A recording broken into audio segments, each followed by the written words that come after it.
Welcome back. This is the podcast slash YouTube video series for the Lightforge Arena tier list and our review, or our preview rather, of Rastakhan's Rumble and all the cards in there. We value everything according to the algorithm and a little by hand.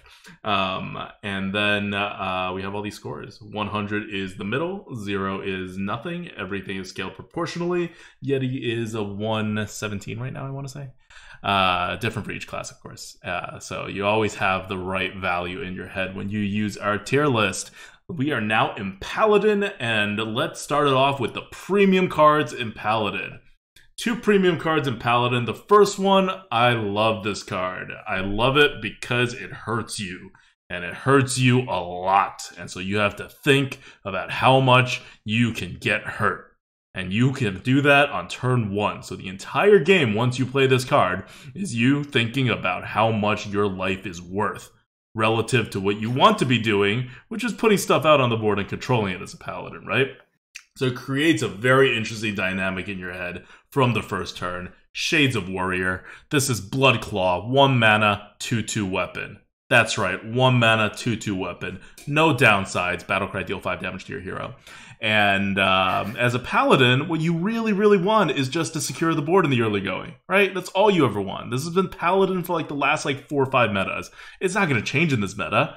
All your cards already support this. Presumably, Paladin's going to get meta adjusted up a bit, a little more, or maybe not a little more. It's already in a decent spot, actually, because they micro adjusted it about a month ago. And this card, I feel the Paladin comeback. I feel like this is going to bring the Paladin over the top, because you know why? This card is going to be severely underbucketed. And it's going to be severely underbucketed, and I know this because people do not like pain, and they do not like to lose health, and they will draft away from this, and the pick rate, no matter which bucket you put this card in, is going to be terrible. And because of that, you're going to be able to sneak this card into every single Paladin build you build from here on out whenever you get offered it, because it will be underbucketed, and you will have this massive advantage compared to other Paladin decks. And it's Paladin. There's not that much strategy going on in this class in general. I don't think this set is going to create that much more strategy for Paladin. It's a very straightforward class, and so when you stack up additional stats that you're not meant to have by abusing the Blizzard bucketing system, that's how you get your wins as Paladin. And Bloodclaw will help you do that. So I'm excited. Wow, there are so many things that you said that I could address, but hopefully only your therapist needs to address those things.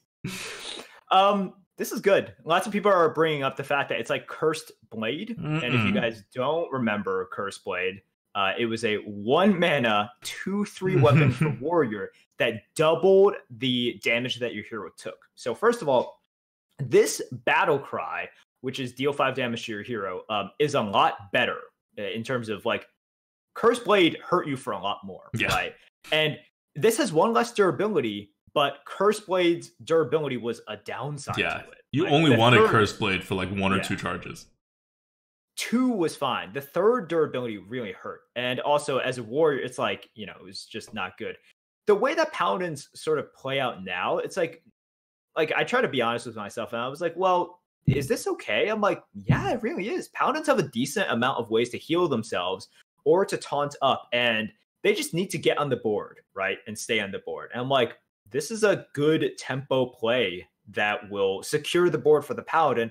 And then they kind of just snowball from there. So I will admit, I was a little bit uncomfortable with the score of Bloodclaw. I was even more uncomfortable with the pain discussion. But, It was necessary. I thought the pain discussion was necessary to get people in the right mindset to appreciate the full value of this card. Because I know what's going to happen. People are not going to like the card. Every time I take it, people are going to be like, oh, no, why? And then it's going to be in a very low bucket. But as long as they don't bucket it in 6 or 7 and have it totally go away, as long as they put it in the 5th bucket or above, this is going to be great. So there is a chance that you'll never see this card because they put it in the 6th or 7th bucket. And I would be very, very sad that they did that to this card. But it's a classic card that you can get more value of than other people. Next card, a new challenger, 7 mana, 138. 138, pretty premium card. Not insanely good. You know, you wouldn't take this over like your actual removals or your buffs or whatever, but you'll take it over pretty much everything else. And it is 7 mana, discover a 6-cost minion, summon it with Taunt and Divine Shield. So you did the analysis for this, right? Like, what are we looking at? What are we getting here? 6 mana cards are really good, generally, in terms of stats. Now, being able to discover it means that you can get a very reliable, what you would consider a normal, like, 6 mana body. And there is a chance, not a terribly high chance actually, but there is a chance to get something crazy like Karen. 6 mana actually doesn't have, like, a lot of mechanics that go well with Taunt and Divine Shield. But the stats are good, and that's what matters for the most part, because you're looking to, like, have a good selection here, and yeah, it works out. You're getting a good creature out of it with upside. Yeah, so 138 is pretty good, and once again, for 7 mana, if it's at 138, that must mean, yeah, the effect is, like, it's got a good amount of stats, and the effect is there as well. Mm-hmm. All right, next card. This one surprised me a little bit. Spirit of the Tiger. We have this at a 122. That's pretty good. Yeah, right? This is the highest Spirit of the Tiger. And remember our discussion about how much you get out of the Spirit on the turn you play it versus how much you have the follow-up turn, needing to catch up on the value on the follow-up turn? That is really what's central to how you judge all the spirits. And Spirit of the Tiger gets your value up front as long as you can play a spell that is of a decent size. And after that, it stealths for 1 turn. It's still a body that you can buff and put stuff on, and you can put it, you know, this goes really well with Steed. This goes really well with a new challenger, which we just looked at before. Goes well with Consecration, Blessing of Kings. Like, anytime you could do 4 mana, you're pretty set with this card. You're getting good value out of this card. And most times you can pair this card up in the later turns with a 4 mana card. And when it comes to setups, right, you're a Paladin, you're looking for a body to buff, right? You're always looking for a body to buff. And you're always scared of not being on the board. So this is a stealth body to buff. What more can you ask for as a Paladin? And on top of that, it synergizes with being buffed by a spell. Yep. So I see a lot of people are kind of, number one, be like, whoa, it's too slow. It doesn't do this. It doesn't do that. So whenever you're playing spells, essentially you are already getting the initiative, right? And I think, like, once again, people are focusing on, because it's difficult. I see people like potentially making the argument. It's like, whoa, wait, but Merps, like you just said, it's like, you don't like conditional, right? But once again, this is not conditional in terms, there's a level of conditional in terms of what you can control versus conditional in terms of, am I putting some of the condition into my opponent's control? Right. That is really important here. Because once you put the conditions in your opponent's control, you're basically playing RNG. Yeah. Like, that's no longer just a conditional. That's RNG. That gets penalized. Whereas for this, you know what cards you have. You know if you have a spell. Right? Do you have a spell? Yeah. Okay, we'll play this card. You can play the spell the next turn. No one's removing this. It's a 0-3 stealth. Like, you know, the odds are very low it gets removed. And to the extent that it gets removed, it probably could have been any 4 mana card and it would have gotten removed the same way, right? And you would have gotten the same value or lack of value out of it because your opponent played like a Flame Strike or whatever. So people are like, oh, it's so slow. It's not slow. You play it and then you can set up with it and then you can play a spell after it. And if you are in the late game, then you can double up. Like, it's something that will win you games flat out and will get decent value the vast majority of times. Now, don't look at this score and you're at pick 28 and you're one of the pound index that just, like, got no spells. Yeah, or like just like 1 and 2 mana spells. Right. Be smart when you draft this. Mm-hmm. But the tier score, which is sort of on average, and it's like, also, I think a lot of people are looking at, and they're like, wait, I get like no spells, or all my spells are super small. Remember, some spells are bigger than they are. Like Sound the Bells, it's actually really big, right? That's a really, really big spell at the same time. So, like, take all of those into consideration. And the decks that you have individually drafted with just 3 spells, that is not the average, especially not the average these days. Remember, we have had a slight shift in what paladins get these days. Dinosai. That's all I gotta say. All right.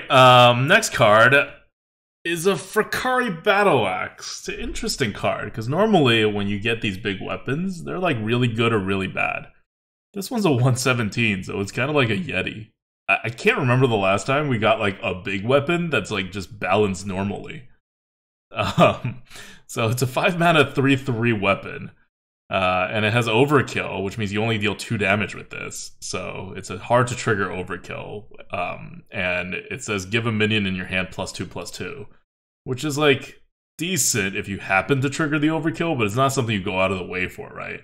It's not like, oh, I'm going to kill a 1/1 just to get +2/+2 in my hand. It's like, well, no, you kind of wasted a charge of the axe. So it ends up working out to be a pretty balanced card. It's not too great, it's not too bad, you're not upset you have it. If you need a weapon, there it is. It's not synergizing too much with anything. All right, yeah. There's not much more to say about it. It's decent. Also, man, this card just makes Assassin's Blade seem real bad. Hey, Assassin's Blade has 1 more charge, okay? Oh, Pog. And Rogue is all about buffing their attack values. So that 1 more charge has extra attack value 4 turns from now. Oh, man. All right, anyways. We have Zandalari Templar at a 100, right? And this is a 4-mana 4/4 battle cry. If you've restored 10 health this game, you probably won't. Probably not. Gain +4/+4 and taunt. How many stats does this gain on just a 4-mana 4/4? Or sorry, how much tier score is it? Oh, like, 4-mana 4/4? I don't know, probably like a 90 or something. What's a 4-mana 4/4? Do we have like a 4-mana 4/4 that does nothing? I don't know. I don't remember. Okay. Well then, we can't find this out. Yeah. No, people are... yeah, so all of you guys... The Legendary Prince, that's a good one. Prince, what is that, Liam? Prince Liam... Yeah, that's 5 mana. That's not even one of the right princes. That's a totally different prince. Prince Valinar is a 98. Yeah, so okay. This is like 2 points above it. Yeah, well, the 4-mana prince actually has a little bit of value for its trigger. Right. So let's say this is like 4 points higher than a normal. Something like 3 points higher or something. It's just not going to trigger. Yeah. Yep. All right. Next card, Flash of Light. 2 mana, restore 4 health, draw a card. This is pretty good. Yeah. It's fine. It's like okay-ish. The problem with it is like, well, you need to have a board.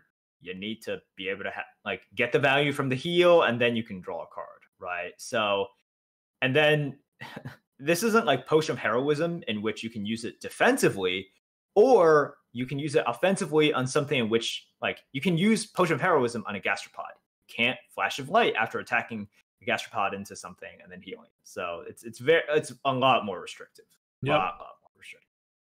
It's also like generally anti-tempo because like you actually need to heal the full 4 health in order for it to be the correct tempo and draw a card. So that's why it's like a little bit on the low side. Like I like the design of the card. I don't like actually using it in a paladin. Like I feel like in arena you'd mostly stay away from it unless it's like depends on the bucketing, right? This is in like a terrible bucket, and then it's fine. If this is even in bucket 5, you wouldn't touch it. Yep. All right, next 2 cards are unplayable, basically. One is a 3-mana timeout. Your hero is immune until your next turn. Getting immunity in the arena is not worth a lot. They're usually hitting your board, not your face, and really you just buy yourself 1 turn, because what are you going to do the next turn, right, with this timeout?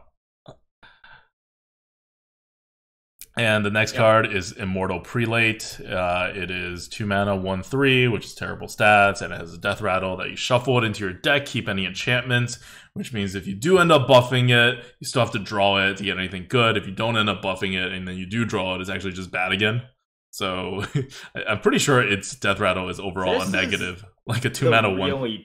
Yeah, it's like you have to buff it, otherwise it is not only bad for you now, it is so like you really don't want to top deck this. Your deck. Yeah. No, this is bad. Also, it's Prelate. Please pronounce it correctly. I mean, you've been pronouncing everything else like perfectly, but it's just this one. Yeah. That's everything else is perfect. Good. Perfect. So good. All right. That's it. That's not it. I mean, we got legendaries. That's it for so do the legendaries. Oh, okay. So it's really hard for me to like figure out the legendaries very quickly. So it would be really helpful if you just have the legendaries on the side and you can start it off because I have to like set the tier list up and Fine. All right. Yeah, that's my thing as well. Anyways, we have for first legendary High Priest Thekel or Thekel. I don't know. I honestly do not know. You are the Thekel. Uh-huh. Okay. Well, I mean, you're the pronunciation master, so obviously I got to consult with you. 3 mana, 3/4. Cool. Battle cry. Convert all but one of your hero's health into armor. Total constructed card. This one is like meh. Well, it lets you heal. You're missing all the awesome synergies to make the 4/4 into an 8/8 taunt. All the heal synergy. Great. Yeah, there's not much to say about it. No. Next. Oh, this is a sexy one. Shirvanga the Tiger. 25 mana. 7/5 beast. Divine Shield. Rush. Lifesteal. Cost 1 less for each mana you've spent on spells. 0 rating. 0 rating. You're not gonna actually cast that many spells. The whole point of the Spirit is that you really only need to cast 1 to get the value, and like 2 you like win. In this one, you need to cast like 4 spells for it to even be playable. It's and they have to be like the right size. Like this is not gonna work. My gosh, you need to spend 15 mana. Like you have to spend 15 mana on spells, and then this is a bad card. Get this. And then it's like okay-ish. And then it's like okay-ish. Right? No, you got to spend like 17 for this to be okay-ish. 17 and it's like actual. Yeah, okay. 17 is actually good. 17 maybe like I'm like wait. Maybe it's like 16. A much better Devil Sword. 16 and it's okay-ish. Yeah. Okay. All right. So. That's it for Paladin. So when it comes to Paladin, I think that this set has a lot going for it. You look at the it's fun, right? Like one of the problems I keep having with Paladin whenever they make new cards for Paladin is it's never fun. I don't know how Paladin players have fun, but like it's usually just like here's the stuff. You buff stuff, you get more stuff, you get divine shields on stuff, you can heal stuff. It's like we get it. Like this is not like cutting it anymore. This may have been okay when the game just launched, but it's just the mechanics are too basic in this class. But now you know who Paladin players are. Basic Paladin people? Players. No. Here's exactly who Paladin players are. Paladin players are those people who buy a huge Lego set that builds up like, a fire truck or something, right? Follow the instructions, builds the fire truck, and only builds the fire truck. That's it. You have like all this entire Lego set. You could take you can also like, kind of put your own spin on it. You can do whatever you want. But no. They bought the Lego set with like the bazillion pieces. They followed the instructions. They built it and they're like, all right, done. That's it. All right. Well, they're making the Lego sets a little bit interesting now. A new challenger, huh? That's going to put some spice in your life. And Bloodclaw. Oh, 5th bucket. Come on, Blizzard. Give this to me in the 5th bucket, and I will be a Paladin main. All right. That's it for Paladin. You want to send us off? Yeah, I was going to thank Arena Drafts, and I will still thank them.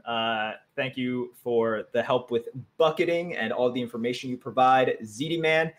who's in charge of all of that. And again, unbucketed right now. You guys got to use Arena Draft so that we can have buckets. Yeah. And thank you to everyone in the chat and our mods. Appreciate you guys being here for whatever reason. I don't understand it, but appreciate all you guys. Have a Merp Start. Thank you, and see you in the next section where we go through Rogue.